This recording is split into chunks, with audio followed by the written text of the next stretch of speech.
92nd Street Y online media is made possible by the generous support of listeners like you. This program, part of the Unterberg Poetry Center's 75 at 75 project, features Randall Jarrell reading from his work. It was recorded on April 28, 1963, before a live audience at New York's 92nd Street Y. I enjoyed very much listening to what Mr. Bentley said, and it even made me think about it. And to quote that man, Eliot, he said once that Henry James had a mind too fine to be violated by any idea.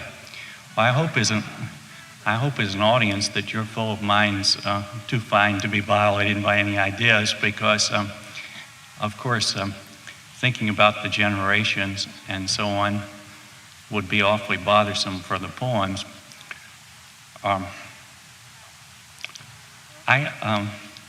It's kind of enchanting to belong to a good generation between two bad ones.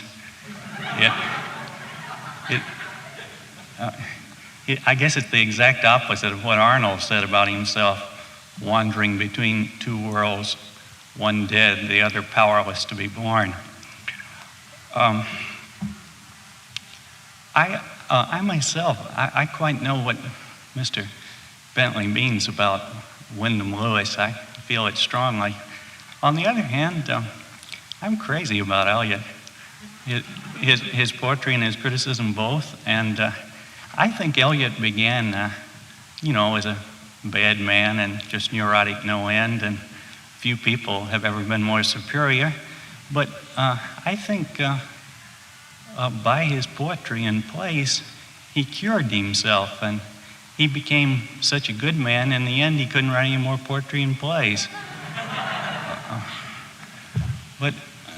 So I heartily disagreed about Eliot. I'd like to read you a lot of new poems that I've written in about the last 3 or 4 months. If you don't write poetry, I guess your big fear is that you will stop breathing, or that people will stop loving you, or something like that. If you write poems too, the regular thing that scares you so is that you will stop writing poems, because a lot of the time you can't write any poems, or anyway I can't, and many times for a year or so I can't write any at all, and I just translate Faust and Rilke and hope that in the long run I'll be able to write some more poems. So at the moment I feel like a hen with 15 or 16 great big eggs. I'm going to read you only 9 or 10 of them. I'd like to read you 3 animal poems to begin with. I've often written about cats in the families of people who get killed in the war, but I never had written any about wild animals much before, except in zoos. But one of these is about, the first poem is about a mockingbird, and the second is about, I won't tell you what kind of bird, because it's more fun if you start out without knowing. The name of the poem is The Bird of Night. The third poem is about bats. Then I'd like to read you 4 poems about women. And then to finish, about the last 6 weeks, I've written a long poem about Hollywood in the middle 1920s. You may feel that's a funny place thing to write about. I did, because I used to live there then, and it was quite enchanting and queer, and to me at least. And so to end with, I'll read you those. If I may, I'll start on the mockingbird. Of all the birds I know, mockingbirds are most like people. They're extremely overweening. They not only go in for territoriality, but they try to take in a lot of territory and to chase everybody else out. They're just like us in the USSR and so on. besides being like people in that way, they're more like artists, writers. They continually imitate everything. First they chase it away, then they imitate it. And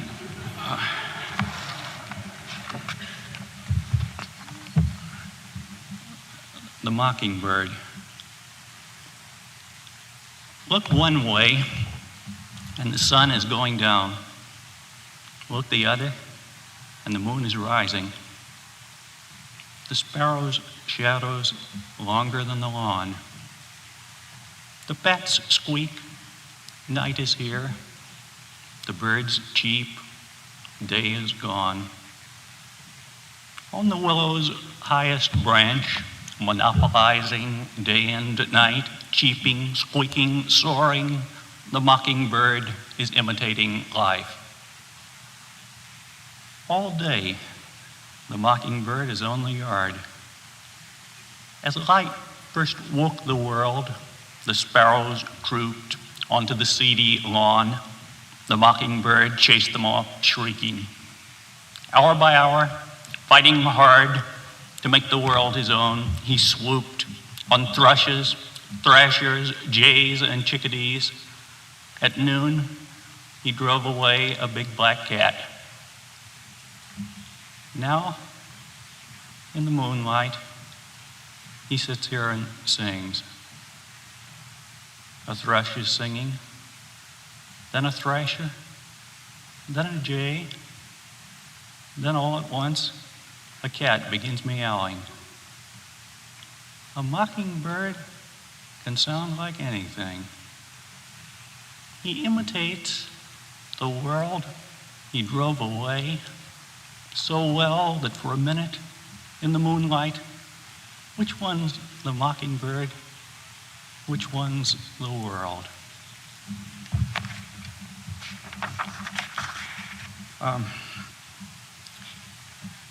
This is a poem about another night bird. I say night bird because mockingbirds do sing all night on moonlight nights in the mating season and some other seasons too.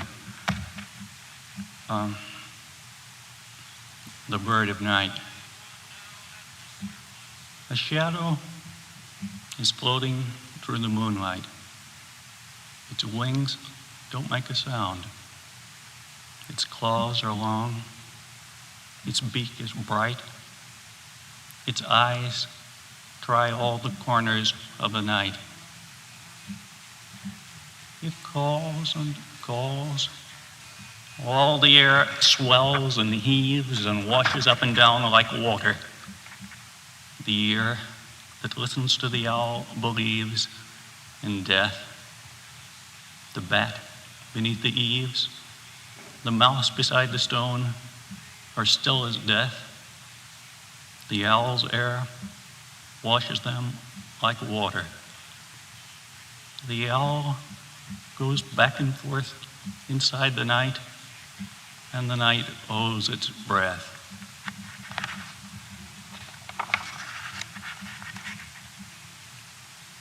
You can hear the owls calling outside over there.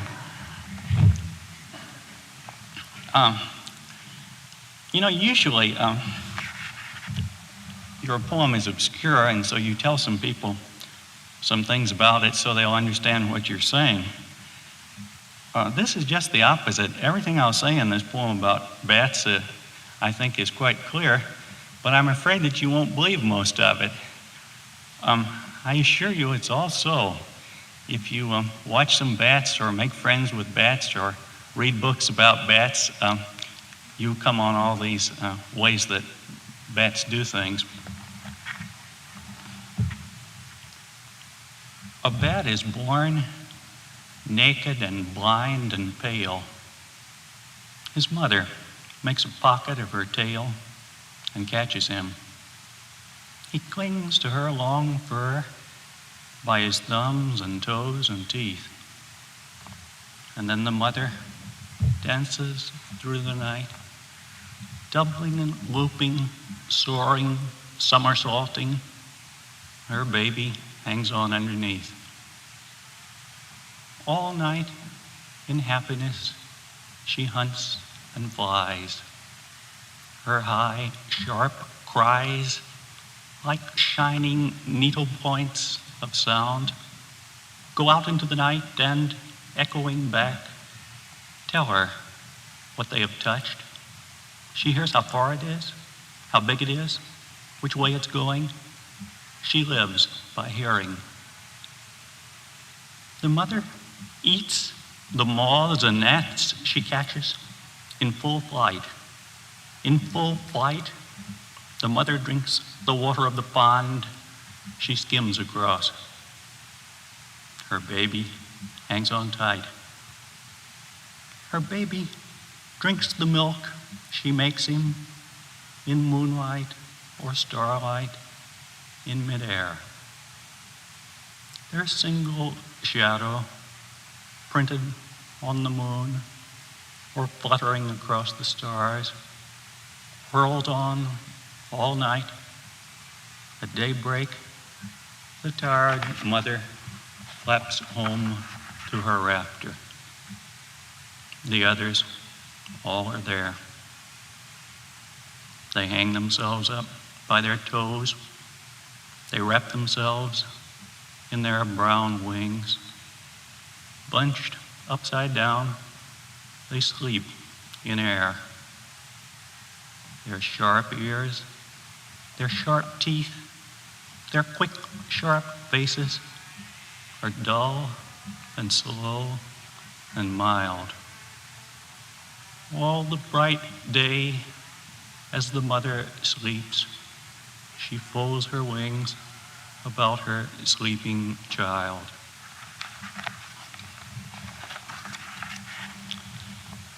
I see in all these poems, I haven't got any about men. I've got them about animals, women, and children. I guess that's. I guess all the men got killed in the poems I wrote about the war, and I haven't got any left. This is named Next Day. It's a woman shopping in a supermarket.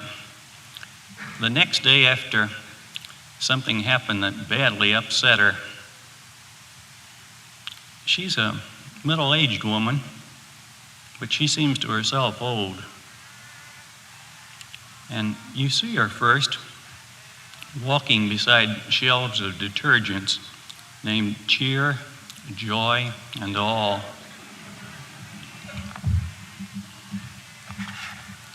I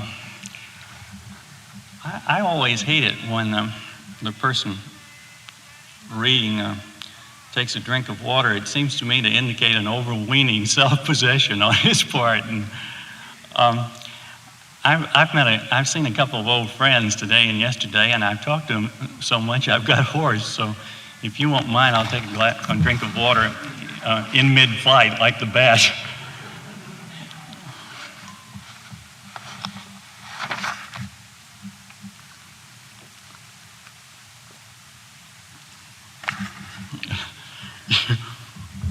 Yeah, when you have a beard, it's hard to eat an ice cream cone too without a handkerchief.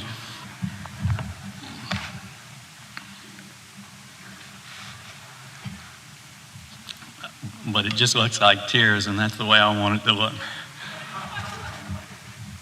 Next day, the woman's talking. She says, moving from cheer to joy, from joy to all, I take a box and add it to my wild rice, my Cornish game hens. The slacked or shorted, basketed, identical food-gathering flocks or selves I overlook. Wisdom, said William James, is learning what to overlook. And I am wise, if that is wisdom. Yet somehow, as I buy all from these shelves, and the boy takes it to my station wagon, what I've become troubles me, even if I shut my eyes. When I was young and miserable and pretty and poor, I'd wish, what all girls wish, to have a husband, a house, and children. Now that I'm old, my wish is womanish. That the boy putting groceries in my car see me. It bewilders me. He doesn't see me. For so many years, I was good enough to eat. The world looked at me and its mouth watered. How often they have undressed me, the eyes of strangers, and holding their flesh within my flesh, their vile imaginings within my imagining, I too have taken the chance of life. Now the boy pets my dog and we start home. Now I am good.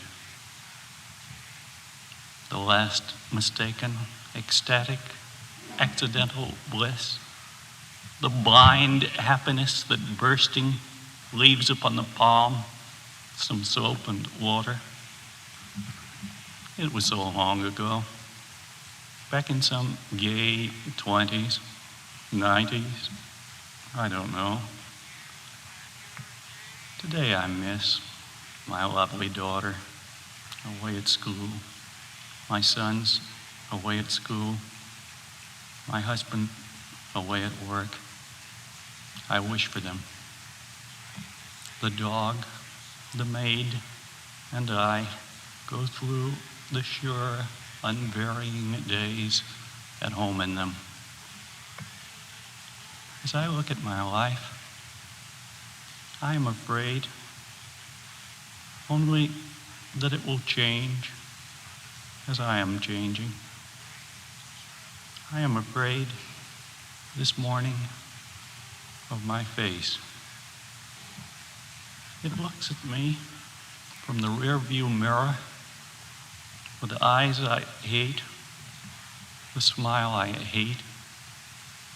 Its plain, lined look of gray discovery repeats to me, "You're old." That's all.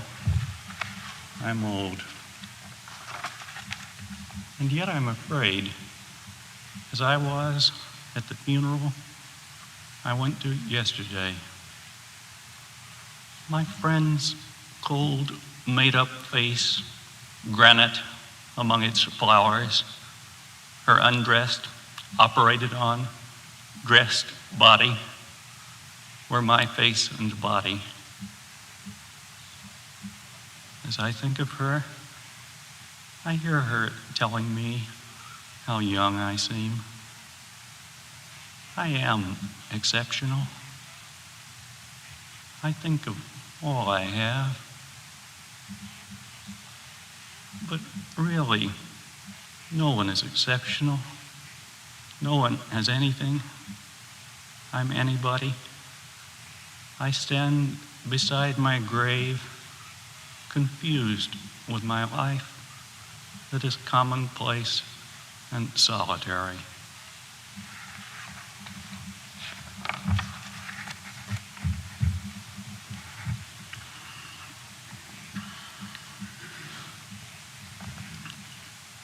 This is a poem, a considerably shorter poem. It's named Three Bills, B-I-L-L-S. Once at the plaza, looking out into the park, past the Colombian ambassador, his wife, and their 2 children, past the carriage drivers, rusty top hat and brown bearskin rug, I heard $300,000 bills talking at breakfast. One was male and 2 were female. The gray female complained of the plantation lent her at St. Vincent's, there at the end of nowhere. The brown, stocky male's chin beard wagged as he said, "I don't see, really, how you can say that of St. Vincent's. But it is at the end of nowhere." "St. Vincent's?" "Yes, St. Vincent's. Don't you mean St. Martin's?" "Of course, St. Martin's. That's what I meant to say, St. Martin's." The blonde female smiled with the remnants of a child's smile and said, "What pity that it's not St. Kitts." The bearded male went for a moment to the laboratory, and his wife said in the same voice to her friend, "We can't stay anywhere. We haven't stayed a month in one place for the last 3 years. He flirts with the yard boys and we have to leave." Her friend showed that she was sorry. I was sorry to see that the face of Woodrow Wilson on the blonde bill was a face that, under different circumstances, easily could have been beautiful, a woman's. And this is a poem in which an oldish woman, first of all, remembers something that she did when she was a girl. She says, "When I was a girl in Los Angeles, we'd go gleaning. Coming home from Sunday picnics in the canyons, driving through orange groves, we would stop at fields of lima beans already harvested and glean. We children would pick a few lima beans and play, but the old ones, bending to them, gleaned seriously, like a picture in my Bible storybook. So now I glean seriously, bending to pick the beans that are left. I am resigned to gleaning. How many times I've lain at midnight with the young men in the field. At noon, the Lord of the field has spread his skirt over me, his handmaid. If my heart is heavy, it is with the weight of all it's held. I've had what I wanted. What else do you want? I ask myself, exasperated at myself. And yet inside me, something sillier than a child, a girl, a grown-up, giggling, gray-haired girl, wants it all over, or else wants it all different. I can't help hoping. I can't help expecting something to come to me at sunset in the field, the Lord in some shape, man or beast, to take me, the spilled beans crushed beneath my dying body by the body crushing me. As I bend to my soup spoon here at the far side, I can feel and not feel the body crushing me as I go gleaning.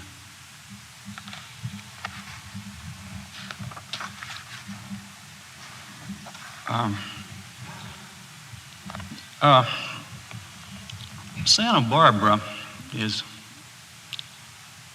a lot of it is quite a fashionable place, and the most fashionable suburb of it's called Montecito.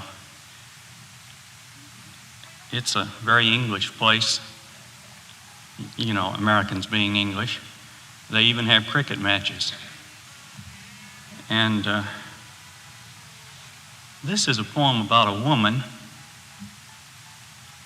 and her name has always interested me because it's a very aristocratic looking name when you look at it printed on the page, but when you pronounce it, well, it doesn't exactly sound like poor white trash, but it sounds a lot cruder. It's the name Taliaferro. When I was a little boy, I would look at it and think Enjoy Taliaferro, and it sounds pretty good. But what you really say is Tolliver. And I'd like to read you something about a woman named Tolliver. This poem's called In Montecito.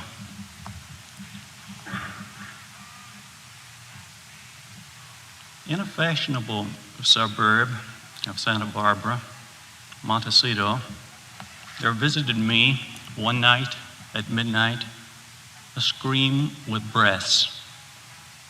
As it hung there in the sweet air that was always the right temperature, the contractors who had undertaken to dismantle it stripped off the lips, let the air out of the breaths. People disappear even in Montecito. Greenie Tolliver, in her white maillot, her good figure almost firm, her old pepper and salt hair stripped by the hairdresser to nothing and dyed platinum. Greenie has left her Bentley. They have thrown away her electric toothbrush.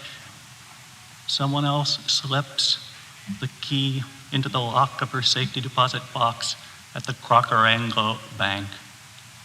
Her seat at the cricket matches is warmed by buttocks less delectable than hers. Greenie's girdle is empty. A scream hangs there in the night. They strip off the lips, let the air out of the breaths, and Greenie has gone into the greater Montecito that surrounds Montecito like the echo of a scream.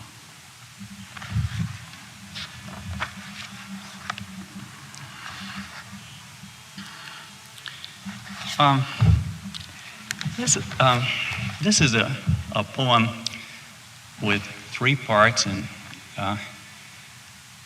it's named The Lost World. Alas didn't invent such a good title. It was invented or discovered by Arthur Conan Doyle. He wrote a science fiction book about a Professor Challenger, a scientist with a great big black beard, who went to South America and behind some plateaus discovered some dinosaurs in a world that was just the way the world was 1,000,000 years ago. And they made a movie of it in about 1924. It was the King Kong of its day.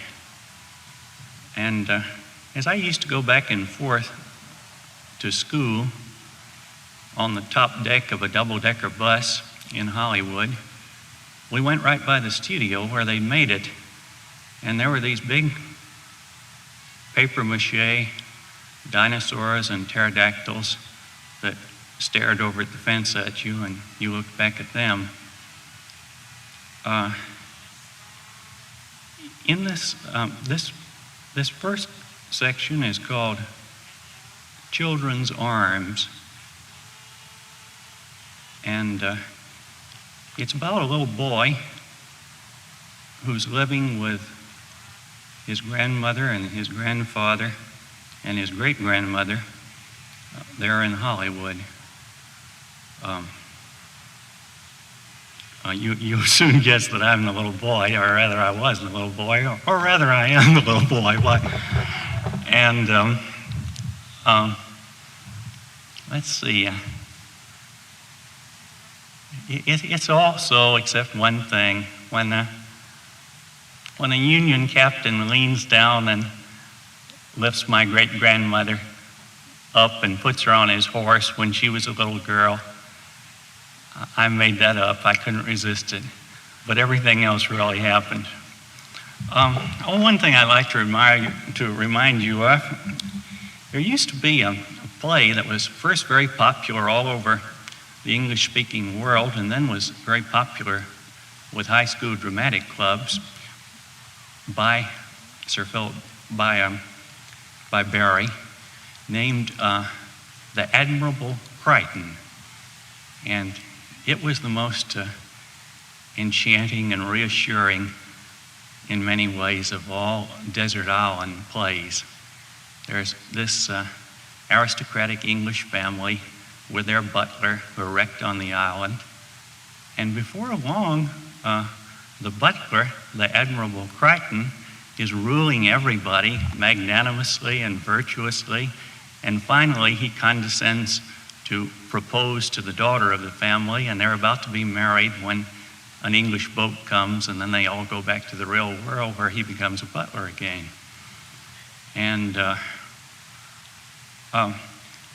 I was enchanted to know when I was talking to my wife about it, why she said that she almost got the part of that daughter of the family when her high school put it on, and if it hadn't been for one wicked woman whom I hope has been punished sufficiently by now, as is probably the case, if it hadn't been for that woman, my wife would have been the heroine. As you can imagine, I think of my wife as the heroine in it without any trouble at all.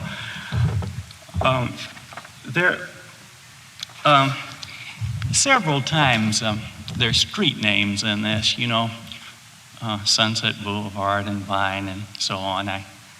I know you know them. So I'll read you the first. This is about 5 pages long. Then there's a very short second section, just a page. Then there's a last section that's just exactly the length of this.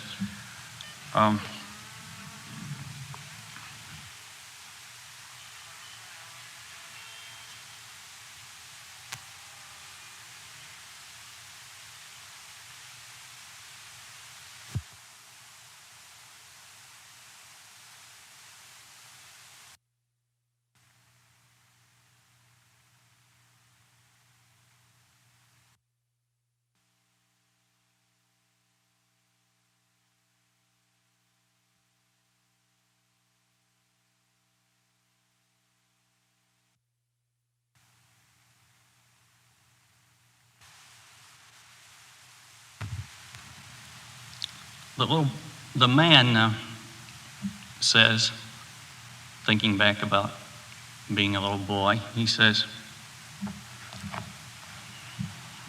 on my way home, I pass a cameraman on a platform on the bumper of a car, inside which, rolling and plunging, a comedian is working. On one white lot, I see a star stumble to her igloo through the howling gale of the wind machines. On Melrose, a dinosaur and pterodactyl, with their immense pale papier-mâché smiles, look over the fence of the lost world. Whispering to myself the tale these shout, done with my schoolwork, I commence my real life. My arsenal, my workshop opens, and in impotent omnipotence, I put on the helmet and the breastplate pop cut out and soldered for me. Here is the shield I sawed from beaver board and painted. Here on top, the bow that only Odysseus can wield, and 11 vermilion-ringed, goose-feathered arrows. The 12th was broken on the battlefield when, searching among snap beans and potatoes, I stepped on it.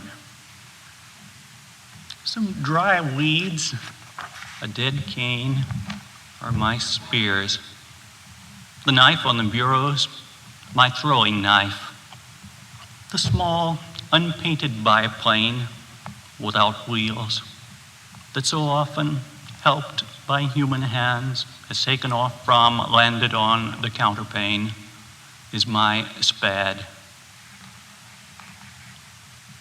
Oh, dead list that misunderstands and laughs at and lies about the new live wild loves it lists, that sets upright in the sands of age in which nothing grows, where all our friends are owed. A few dried leaves marked, this is the green wood. Oh, arms that arm for a child's oars, the child. And yet they're good, if anything is good, against his enemies. Across the seas, at the bottom of the world, where childhood sits on its desert island with Achilles and Pitamakan, the white Blackfoot. In the black auditorium, my heart at ease, I watch the furred castaways. The seniors put a play on every spring. Tame their wild beasts, erect their treehouse, chatting over their fruit, their coconuts, they relish their stately feasts. The family's servant, their magnanimous master now rules them by right. Nature's priests, they worship at nature's altar. When, with decorous affection, the admirable Crichton kisses a girl like a big Wendy, all of us squirm or sit up in our seats. Undone, when an English sail is sighted, the prisoners escape from their Eden to the world, the real one, where servants are servants, masters, masters, and no one's magnanimous. The lights go on, and we go off, robbed of our fruit, our furs. The island that the children ran is gone. The island sang to me, believe, believe. And didn't I know a lady with a lion? Each evening, as the sun sank, didn't I grieve to leave my tree house for reality? There was nothing there for me to disbelieve. At peace among my weapons, I sit in my tree and feel Friday night, then Saturday, then Sunday. You all remember that feeling, don't you? Late Friday afternoon, you felt Friday night, then Saturday, then Sunday. It hardly seemed that the world would ever get to Monday. I'm dreaming of a wolf as Mama wakes me, and a tall girl who is, outside it's gray, I can't remember, I jump up and dress. We eat in the lighted kitchen. And what is play for me, for them is habit. Happiness is a quiet presence, breathless and familiar. My grandfather and I sit there in oneness as the sunset bus, lit by the lavender and rose of sunrise, takes us to the dark, echoing cavern where Pop, a worker, works for our living. As he rules a mark, a short square pencil in his short square hand on a great sheet of copper, I make some remark he doesn't hear. In that hard maze, in that land that grown men live in the world of work, he measures, shears, solders, and I stand empty-handed watching him. I wander into the murk, the naked light bulbs pierce. The workman making something, say something to the boy in his white shirt. I jerk as the sparks fly at me. The man hammering as acid hisses and the solder turns to silver seems to me a dwarf hammering out the ring in the world under the world. The hours blur, bored and not bored. I bend things out of lead. I wash my smudged hands as my grandfather washes his black ones with their gritty soap. Ahead, past their time clock, their pay window, is the blue and gold and white of noon. The sooty thread up which the laborers feel their way into their wives and houses is money. The fact of life, the secret the grown-ups share is what to do to make money.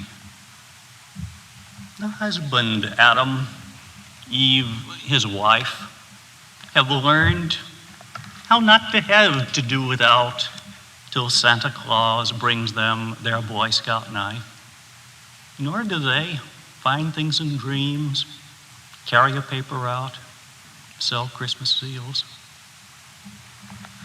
Starting his Saturday, his Sunday, Pop tells me what I love to hear about, his boyhood in Shelbyville. I play what he plays, hunt what he hunts, remember what he remembers. It seems to me I could stay in that dark forest lit by one fading ember of his campfire forever. But we're home. I run in love to each familiar member of this little state, clustered about the dome of St. Nicholas. This city in which my rabbit depends on me and I on everyone. This first Rome of childhood, so absolute in every habit that when we hear the world our jailer say, "Tell me, art thou a Roman?" the time we inhabit drops from our shoulders and we answer, "Yea." I stand at Caesar's judgment seat. I appeal unto Caesar. I wash my hands. Pop gives his pay envelope to Mama. We sit down to our meal. The phone rings. Mrs. Mercer wonders if I'd care to go to the library. That would be ideal, I say when Mama lets me. I comb my hair and find the 4 books I have out. The food of the gods was best. Liking that world where the children eat and grow giant and good, I swear, as I've often sworn, I'll never forget what it's like when I've grown up. A prelude by Chopin, hammered note by note, like alphabet blocks, comes from next door. It's played with real feeling, the feeling of being indoors practicing. And yet, it's not as if a gray electric stealing to the curb on silent wheels has come, and I see on the back seat sight more appealing than any human sight. My own friend, Lucky, half wolf, half police dog.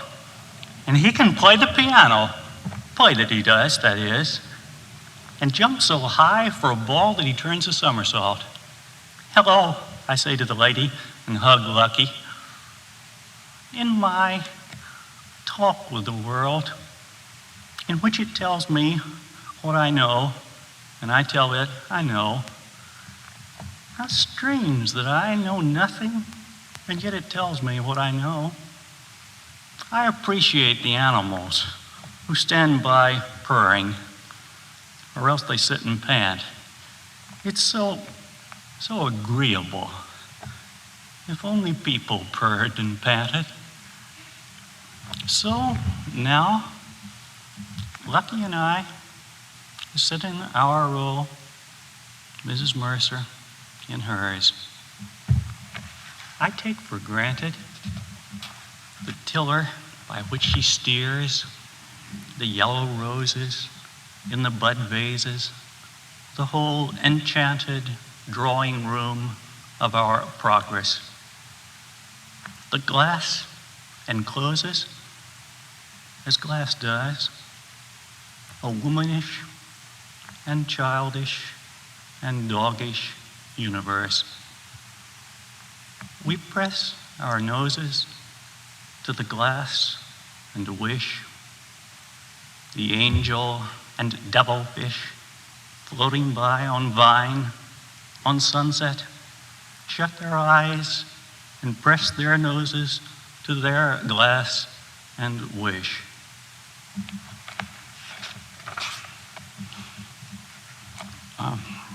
The second poem is called A Night with Lions.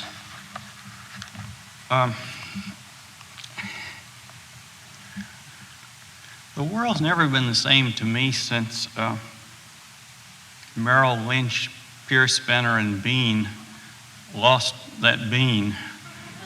And one of the other awful differences between now and then is that before every old Metro-Goldwyn-Mayer picture, in the days when you used to see Garbo and new pictures, there was always a big lion, and his mouth looked at you, and his mouth opened, and as soon as there were talkies, he roared.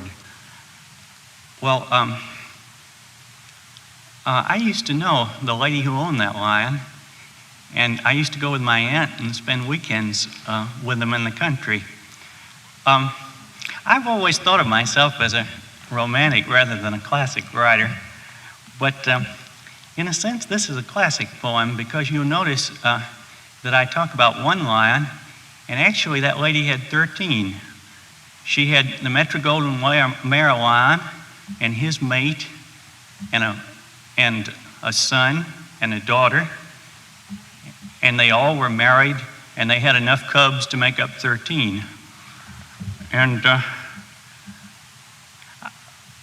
I've always just been enchanted by von Hofmannsthal's statement about,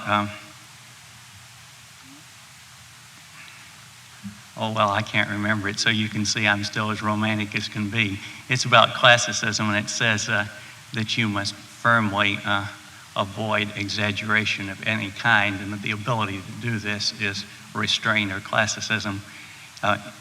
If I were restrained or classic, I could remember it right. It's Freudian forgetting. But anyway, I do feel that when I left out the 12 lions, it was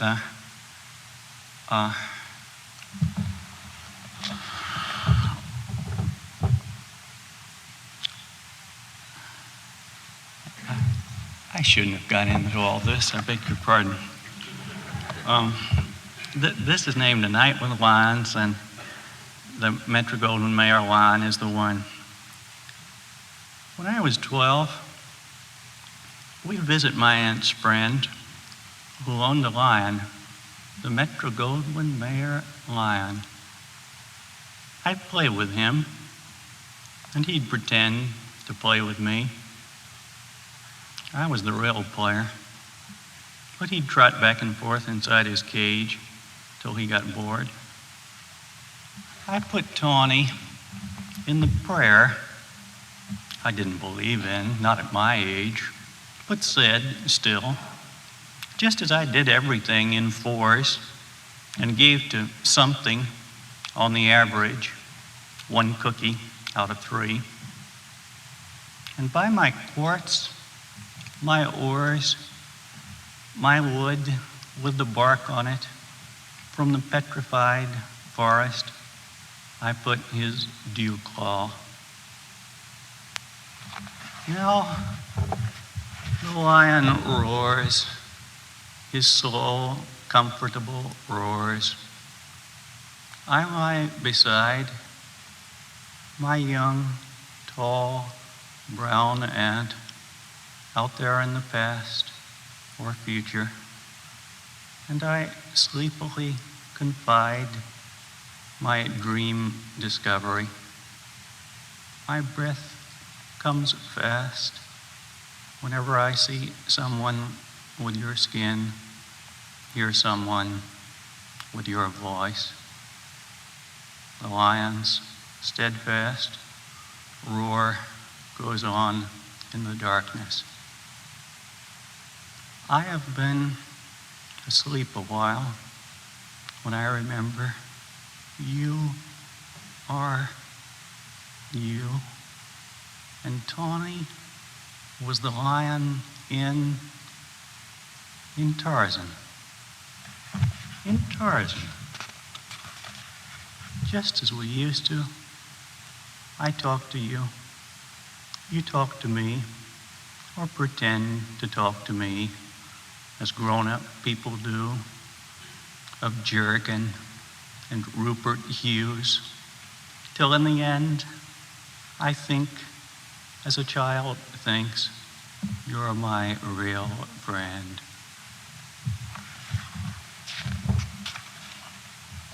And the last poem, to make up this whole poem, the last part, is called A Street Off Sunset. I was reading about a week ago Morley Callahan's That Summer in Paris, that talks about Fitzgerald and Hemingway back in the late 1920s. And he and his wife went to see Joyce one night, and Joyce liked them. And after a while, he played them his favorite phonograph record. It was a record of an American evangelist preaching, a woman named Amy Semple McPherson. I've seen her preach. She had a sweet voice. She was tall, auburn, and dressed in a flowing white robe. When she baptized the people who were saved, they all put on flowing white waterproof robes, and so did she. And she used to broadcast every Sunday night, and that was before loudspeakers. In those days, they had crystal sets, and so you could attach earphones to your crystal set and run them by wires to all the beds. And in my grandfather's house, why, every bed had its earphone, and so when you went to bed, you could listen, if it were Sunday night, to Amy Semple McPherson before you went to sleep, if you were forced to go to bed at 8 o'clock, as I was.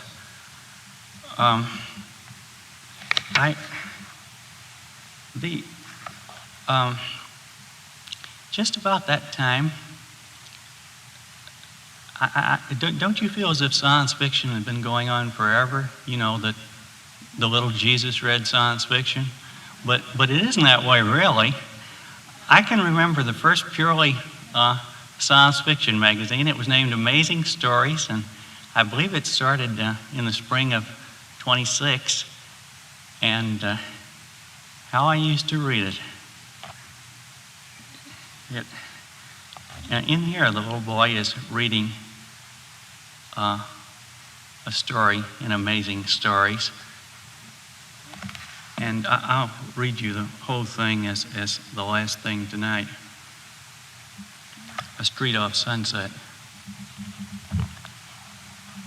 Sometimes, as I drive by the factory that manufactures, after so long, Vicks Vapor Rub ointment, there rises over me a eucalyptus tree. I feel its stair sticks impressed on my palms, my insteps, as I climb to my treehouse.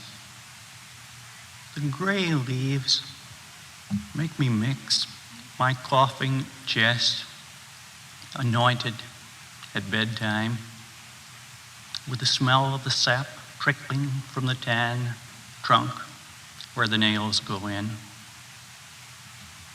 My lifetime got rid of. I sit in a dark blue sedan beside my great-grandmother in Hollywood. We pass a windmill, a pink sphinx, an all-brand billboard. The pink sphinx was about as high as this stage and made out of stucco, and it was a real estate agent, and you went inside the door in its chest if you wanted to rent a house. We pass a windmill. It was a blue bakery. We pass a windmill, a pink sphinx on an all-brand billboard, thinking of Salambo, Robin Hood, the old prospector with his flapjack in the air. I sit with my hands folded. I am good. That night, as I lie crossways in an armchair reading amazing stories, there's a long parenthesis, and may I make a little motion to show where the parenthesis starts and then finally stop it? So here the child is in an armchair reading amazing stories. Just as, long before, I'd lie by my rich uncle's polar bear on his domed library's reflecting floor in the last year of the First World War and see a poor two-seater being attacked by 4 triplanes on the cover of the Literary Digest and a camel coming to its aid. I'd feel the bear's fur warm and rough against me. The colors of the afternoon would fade. I'd reach into the bear's mouth and hold tight to its front tooth and think, I'm not afraid. That's the end of the parenthesis. There off Sunset, in the lamplit starlight, a scientist is getting ready to destroy the world. It's time for you to say good night, Mama tells me. I go on in breathless joy. Remember, tomorrow is a school day, Mama tells me. I go on in breathless joy. At last, I go to Mama in her gray silk, to Pop, to Dandine in her black silk. I put my arms around them. They put their arms around me. Then I go back to my bedroom. I read as I undress. The scientist is ready to attack. Mama calls, is your light out? I call back, yes, and turn the light out. Forced out of life into bed. For a moment, I lie comfortless in the blank darkness. Then, as I always do, I put on the earphones of the crystal set. Each bed has its earphones, and the uneasy tissue of their far-off star sound of the blue-violet of space surrounds the sweet voice from the tabernacle of the Four-Square Gospel. A vague marionette, tall auburn, holds her arms out to unshackle the bonds of sin, of sleep, as, next instant, the sun holds its arms out through the fig, the lemon tree. In the backyard, the clucking hens all cackle, as Mama brings their chicken feed. I see my magazine. My magazine. Dressing for school, I read how the good world wins its victory over that bad man. Books, bookstrap, jump the footstool you made in manual training. Then we three sit down, and one says grace, and then by rule, by that habit that moves the stars, some coffee, one spoonful is poured out into my milk, and the milk, transubstantiated, is coffee. And Mama's weekday wash dress, Dandine's soft black silk, are ways that habit itself makes holy, just as on Sunday mornings, Wednesday nights, His will comes in their ways of church, of prayer meeting, to set free the spirit from the flesh it questions. So unquestioned, my own habit moves me to and through and from school like a domino, till home I wake to find that I am playing dominoes with Dandine. Her old face is slow in pleasure, slow in doubt, as she sits weighing strategies. Patient, equable, and humble, she hears what this last child of hers is saying in pride or bewilderment. And she will grumble like a child or animal when, indifferent to the reasons of my better self, I mumble, "I'd better stop now. The rabbit." I relent and play her one more game.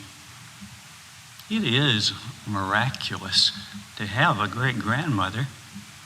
I feel different from others, as between moves we discuss the war between the states. The cheerful troops ride up to our farmhouse, steal from us the spoons, the horses. When their captain stoops to Dandine and puts Dandine on his horse, she cries. As I run by the chicken coops with lettuce for my rabbit, real remorse hurts me here, now. The little girl is crying because I didn't write. Because, of course, I was a child. I missed them so. But justifying hurts too. If only I could play you one more game, see you all one more time. I think of you dying, forgiving me, or not. It is all the same to the forgiven. My rabbit's glad to see me. He scrambles to me, gives me little tame bites before he eats the lettuce.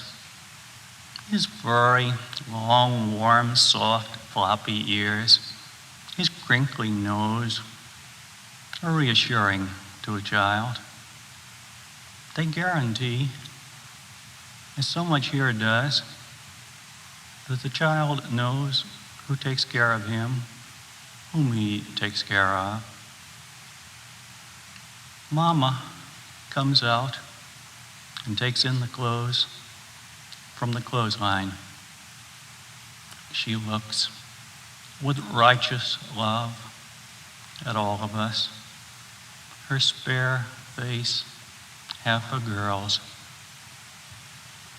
she enters a chicken coop, and the hens shove and flap and squawk in fear. The whole flock whirls into the farthest corner. She chooses one, comes out, and wrings its neck. The body hurls itself out, lunging, reeling. It begins to run away from something, to fly away from something in great flopping circles. Mama stands like a nun in the center of each awful, anguished ring. The thudding and scrambling go on, go on. Then they fade. I open my eyes. It's over. Could such a thing happen to anything? It could to a rabbit, I'm afraid. It could to... Mama, you won't kill Reddy ever. You won't ever, will you? A farm woman tries to persuade the little boy, her grandson, that she'd never kill the boy's rabbit, never even think of it. You would like to believe her. And whenever I see her there in that dark infinite, standing like Judith with a hen's head in her hand, I explain it away in vain. A hypocrite like all who love. Into the blue wonderland of Hollywood, the sun sinks, past the eucalyptus, the sphinx, the windmill, and I watch and read and hold my story tight. And when the bus stops at the corner and Pop steps down, and I run out to meet him, a blurred nimbus, half red, half gold, and chants his sober brown face, his stooped shoulders into the All-Fathers. He tells me about the work he's done downtown. We sit there on the steps. My universe mended almost. I tell him about the scientists. I say, he couldn't really, could he, Pop? My comforter's eyes light up, and he laughs. No, that's just play. Just make believe, he says. The sky is gray. We sit there at the end of our good day. Thank you very much.